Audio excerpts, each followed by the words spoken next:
નમસ્તે મિત્રો, social legal advice by Hema Shukla એડવોકેટની મારી યુટ્યુબ ચેનલમાં આપનું હાર્દિક સ્વાગત છે.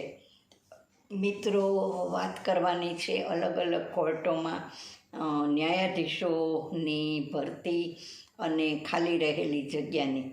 જુનાગઢ કોર્ટની જ આપણે વાત કરીએ તો જુનાગઢ ગ્રાહક તકરાર નિવારણ ફોરમ કોર્ટમાં છેલ્લા કેટલાય વખતથી મુખ્ય ન્યાયાધીશ અને મહિલા મેમ્બર જજની પોસ્ટ જે છે એ ખાલી છે. અત્યારે માત્ર એક જ જજ કામ કરે છે, જેને માત્ર નવું દાખલ કરવા સિવાયની બીજી કોઈ સત્તા નથી. કારણ કે મિનિમમ એક પ્રેસિડેન્ટ પ્લસ એક મેમ્બરની, અગર તો બંને મેમ્બરની સહી અનિવાર્ય છે કોઈ પણ જજમેન્ટ કે આગળ પ્રોસિજર કાર્યવાહી કરવા માટે થઈને. મિત્રો, ગુજરાતમાં આવા ઘણા બધા ફોરમ છે કે જેમાં ઘણા બધા મહિનાઓથી પોસ્ટ ખાલી છે.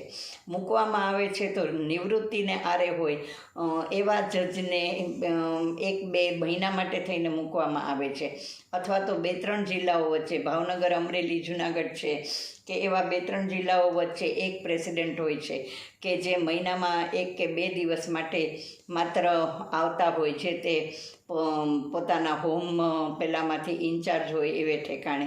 અને આ સંજોગોમાં ગ્રાહક તકરાર નિવારણ કોર્ટોનું કામ ઘણા વખતથી પેન્ડિંગ રહેલું છે, સ્થગિત થઈ ગયેલું છે અને કોર્ટોમાં કંઈ પણ કામ ચાલતું નથી. આ બધા જે છે એ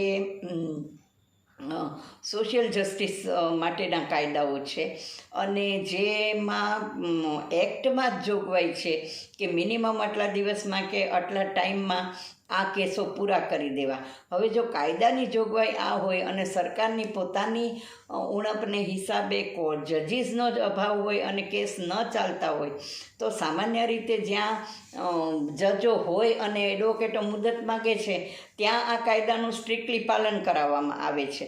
અને મહિનાઓ સુધી જ્યારે કોર્ટ જજને અભાવે ખાલી રહેતી હોય છે ત્યારે આ કાયદાની જે જોગવાઈઓ છે ટાઈમ લિમિટમાં પૂરી લિટિગેશન પૂરું કરવાની એ ગવર્મેન્ટને નડતી નથી.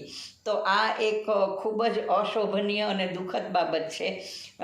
લિટિગેશન કેટલા વખતથી કંઈ ચાલતું નથી, કેસો આગળ વધતા નથી અને કામ ચાલી શકતું નથી. માત્ર જુનાગઢ નહીં, આવા ઘણા બધા ફોરમ ગુજરાતના ખાલી છે. એટલે આ અંગે તાત્કાલિક પુરવઠા વિભાગની છે ગ્રાહક તકરાર નિવારણ કોર્ટો હજી હાઈકોર્ટ, નામદાર હાઈકોર્ટ નીચે આવેલી નથી, તો સરકારના પુરવઠા ડિપાર્ટમેન્ટે તાત્કાલિક ધ્યાન આપી અને આનો ઉપાય કરવો જોઈએ. અને બધી જ પોસ્ટો જેટલી ખાલી છે મહિલા મેમ્બર જજની અને પ્રેસિડેન્ટની, એ બધી તાત્કાલિક ભરી અને પોસ્ટિંગ લાંબા ગાળાના મિનિમમ 2 થી 3 વર્ષ સુધીના પોસ્ટિંગ આપી દેવા જોઈએ. જજની એકવાર એપોઇન્ટમેન્ટ થાય, 1-2 વાર એના હાથમાંથી ફાઇલ ફરી જાય, એ એડવોકેટોને ઓળખતા થાય, કંઈક પ્રોસિજર આગળ વધે, ત્યાં એને રિટાયરમેન્ટનો વારો આવે અને ફરીથી બધી મેટરો રિહિયરિંગમાં ને બધી જાય. એમાં સમય, શક્તિ, પૈસા આ બધાનો ખૂબ જ વ્યય થાય છે અને અલ્ટિમેટલી ન્યાય તો મળતો જ નથી. તો આ ન થાય અને તાત્કાલિક આ બધી પોસ્ટો ભરાઈ અને કામ આગળ ચાલે. લેબર કોર્ટમાં, ઇન્ડસ્ટ્રીયલ ટ્રિબ્યુનલમાં જ્યાં ક્યાંય આ પ્રોબ્લેમ હોય એ બધાને આ લાગુ પડે છે કે જજીસની ભરતી તાત્કાલિક થઈ અને કામ આગળ ચાલવા જ માંડવું જોઈએ.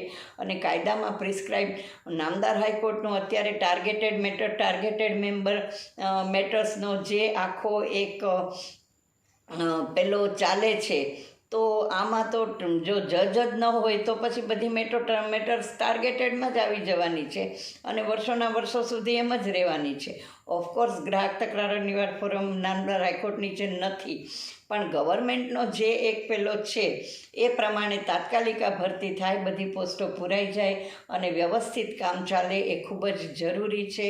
ગ્રાહકોના હિતમાં, પંચાયતો જ્યાં છે એ લોકો પણ આ અંગે પ્રયત્ન કરે અને સરકારમાં તાત્કાલિક રજૂઆત કરે. ગ્રાહક મંડળો છે એ લોકો પણ તાત્કાલિક રજૂઆત કરે અને પુરવઠા ડિપાર્ટમેન્ટ આ અંગે તાત્કાલિક પગલાં લે. એવી અમારી ચોક્કસપણે માગણી છે જ. બાર એસોસિએશનની, બાર કાઉન્સિલની વગેરે આ અંગે તાત્કાલિક કરવામાં આવે. મિત્રો, આપને આ ઉપયોગી લાગ્યો હોય તો આપ પણ આમાં સહાય કરી અને વિડીયોને શેર, લાઈક અને સબસ્ક્રાઈબ કરજો. ચેનલને શેર, લાઈક અને સબસ્ક્રાઈબ કરજો. અને આવા જ વિષયોમાં આપનો કોઈ પણ સજેશન્સ કે કંઈ પણ આપવા માગતા હો તો મારો મોબાઈલ નંબર છે 94 280 14 9428014823. આપ આપી શકો છો. આપણે ચોક્કસ વિષયો લઈને આવશું, વિવિધ વિષયો ઉપર મળતા રહીશું. ત્યાં સુધી રજા આપશો. Thank you very much.